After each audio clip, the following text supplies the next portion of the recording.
this is about narrative. People don't understand who the Labour Party is anymore, I don't think. Truthfully, I don't. During the general election, it was quite obvious, and when we finally got the result, it was just kind of hit you between the eyes, really. We didn't have a narrative which held all of our policies together. We had some amazing policies, some really good policies, none of which ever got into the press because we didn't have a narrative which joined all of that together. You know, we were constantly bombarded with the long-term economic plan, time after time after time, and we didn't have enough argument, enough narrative to be able to challenge that, enough confidence in our record as a last Labour government to be able to say, no, that's not right. You know, that's just a load of tosh that you're blaming the last Labour government for all of this. So we weren't able to do that. We were put on the back foot the whole time and trying to kind of find excuses and wriggle room to get out of that mess without putting forward a positive message. Now, Jeremy's beginning to do that, but he can't do it on his own. We need, as a party, to come together and provide that narrative for people in a way which is consistent and uniform, and you know, we keep repeating it time after time after time, instead of constantly getting embroiled in this internal nonsense, because it is self-defeating. So we're not there yet, but we are going to make progress. And I tell you, the one thing that annoys me more than anything else about the Labour Party at the moment, we've got 4 years to think about it.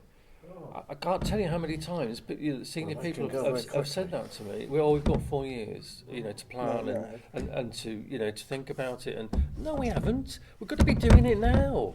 We've got to be challenging it now. Otherwise, we'll never get that impetus and that kind of head of steam in readiness for 2020. And that's, I think, somebody needs a bit of a kick to get out of that kind of mindset.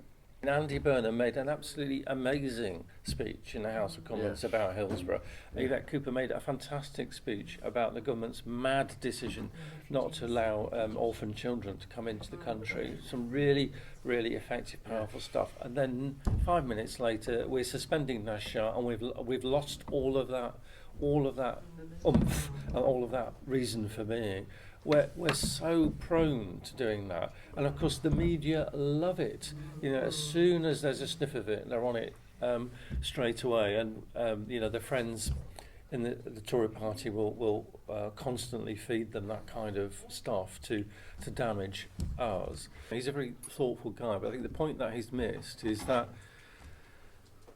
the nature of the political dynamics in the country has changed. And people are not as party political or as kind of fixed in their political views as they once were. And I think that's an element which we as a party have missed. So I think people are much more willing to vote differentially.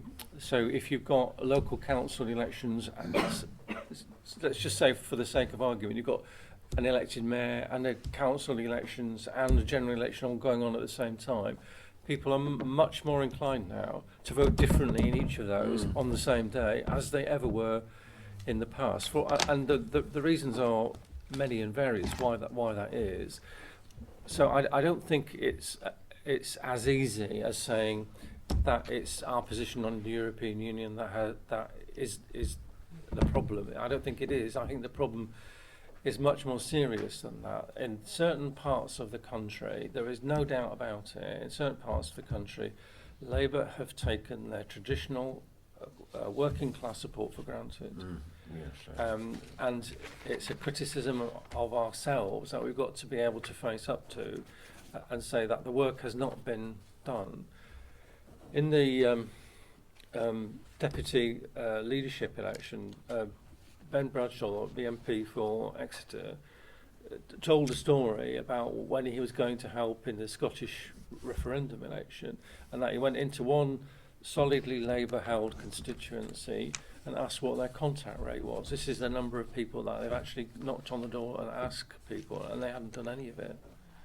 This was a Labour-held seat, and they had not done any of it. because they were taking that vote for granted. That we'd not done the work in terms of getting out and talking to people, finding out what the issues are, because people's issues are what's going to drive our party forward, and making them believe that we're on their side. Just another anecdote. I was out doing a bit of door knocking in Weymouth a couple of weeks ago, and I knocked on this door, the usual kind of questions. This particular person was a Labour voter, had always voted Labour, would never vote anything other than Labour, but was absolutely vehemently opposed to our membership of the European Union. And I said to this person, "Is that going to make any difference to your voting Labour?" "Oh no."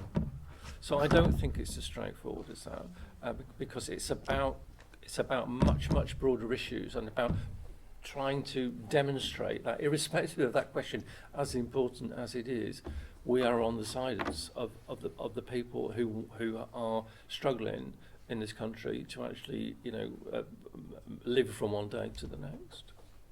Let's suppose, for the sake of this argument, that the vote is to remain in the European Union. Let's just think about that. Where are UKIP going to go? My view is that UKIP are going to revert to type. They are racists, they are xenophobic, they are nationalists in the worst sense of the word. So where are they going to go? They are going to look to reform themselves, because they're not going to go away. They're going to look to reform themselves, and the model they are going to look to is the model that we're beginning to see emerge of the far right in Europe. That's where they're going to go. So the pitch which they're making at the moment to be the working man's friend and the anti-Tory will have gone out the window, because they will have to reshape themselves, because there are no votes for them there, because they've not been able to persuade the public that that is a true assessment of their position. So we are going to be able, in my view, if we remain in, we are going to be able to expose UKIP for what they are, and that gives us, if we work hard enough, it gives us an opportunity to get those votes back. Now, what happens if we have a vote to come out? If we come out, my view is there'll be a general election within 6 months, and we'll see a significant more than one UKIP member of Parliament. And frankly, that is not a vision of this country that I particularly want to entertain. They were looking at the way in which these tax havens operate, and they were talking to somebody in the government of the Isle of Man. And the Isle of Man historically has been seen as a kind of tax haven, not quite as effective as the Virgin Islands, but the point that he was making was the thing that they have done in the Isle of Man is to change the way in which those transactions are recorded, so that they are then required, or they are going to require, for all of that information to be public. So all of those transactions from all of those companies will be made public, so people will be able to see and know where that money is coming in from, and how much money is involved. Now that seems to me to be quite a big step, and I think we ought to be able to do more of that. Douglas is right; we're not going to be able to do it on our own, but that's the essence of it. It's the secrecy that I find worrying. That people stash it away, and they obviously do that for a reason, and it's to, in inverted commas, avoid paying tax, and yet it's the fact that it's done secretly that enables them to do that. If it was more public, we would be able to hold these companies to account. Resistance to fracking, because at a time in the history of the earth when we have come to a point when we realise that we can't keep on extracting fossil fuels from the ground. Here is a government that wants to do more of it, and to me it just doesn't make any sense at all. We reach this amazing agreement in Paris about climate change and about reducing carbon emissions and all of that stuff, really good stuff. And then the next minute, the government wants to take more stuff out of the ground. To me, it's just absolutely crazy. I think we've got a number of challenges in terms of the process, because the government are pretty keen to do it.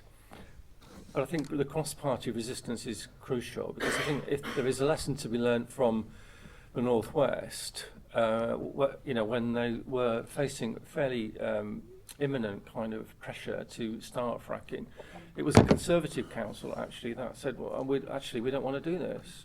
So it's possible, I think, to create some kind of cross-party resistance to fracking, and we've got to work harder to do it. In Dorset, there